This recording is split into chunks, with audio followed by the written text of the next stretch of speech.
मन को वश में करना।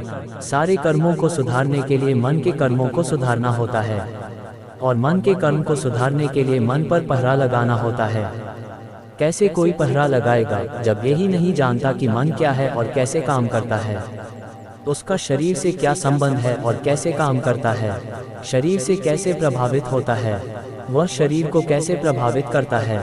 इस इंटरएक्शन की वजह से कैसे विकास का उद्गम होता है, संवर्धन होता है? ये सारा कुछ कैसे जानेगा? पुस्तकों से नहीं जाना जा सकता, प्रवचनों से नहीं जाना जा सकता। इसके लिए स्वयं काम करना पड़ेगा, अंतर्मुखी होकर के काया में स्थित होना पड़ेगा।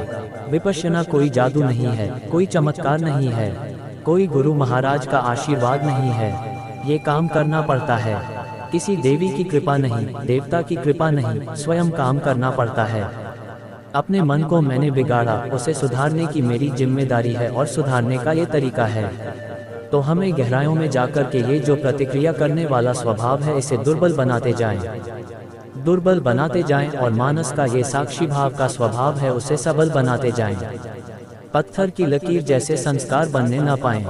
हम दिन भर न जाने कितने संस्कार बनाते हैं, प्रतिक्षण कोई न कोई संस्कार बनते ही रहता है, भीतर प्रतिक्रिया होती ही रहती है। रात को सोने से पहले जरा चिंतन करके देखें आज हमने कितने संस्कार बनाए। याद करके देखेंगे तो एक या दो जिनका मन पर बहुत गहरा प्रभाव पड़ा वही उभर कर आएंगे। अरे आज तो मैंने ये या वह बड़ा गहरा कर्म संस्कार बना लिया। महीने के आखिर में चिंतन करके देखेंगे इस महीने भर में गहरे गहरे कितने संस्कार बनाए। तो जितने गहरे संस्कार बनाए उनमें से एक या दो जो सबसे गहरे हैं वही उभर कर आएंगे। इस जीवन का अंतिम क्षण अगले जीवन के प्रथम क्षण का जनक है। जैसा बाप वैसा बेटा, वही गुण धर्म स्वभाव लेकर के जन्मेगा। अगले जन्म का पहला क्षण इस जन्म के अंतिम क्षण की संतान है, वैसा ही होगा। तो अंतिम क्षण कैसा हो? विपश्यना करते करते ये जो विपश्यना के संस्कार हैं, सजग रहने के संस्कार हैं, ये भी तो अपना बल रखते हैं।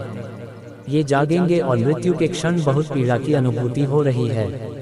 तो यह विपश्यना का संस्कार जिसने विज्ञान को बड़ा बलवान बनाया वह समता से देख रहा है, तो यह अंतिम क्षण बड़ा अच्छा क्षण हुआ। अंतिम क्षण हुआ तो अगला क्षण अपने आप अच्छा होगा।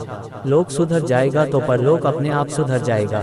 तो विपश्यी साधक मरने की कला सीखता है। मरने की कला वही सीखेगा जिसने जीने की कला सीखी। जिसे जीना ही नहीं आया, अरे उसे मरना क्या आएगा।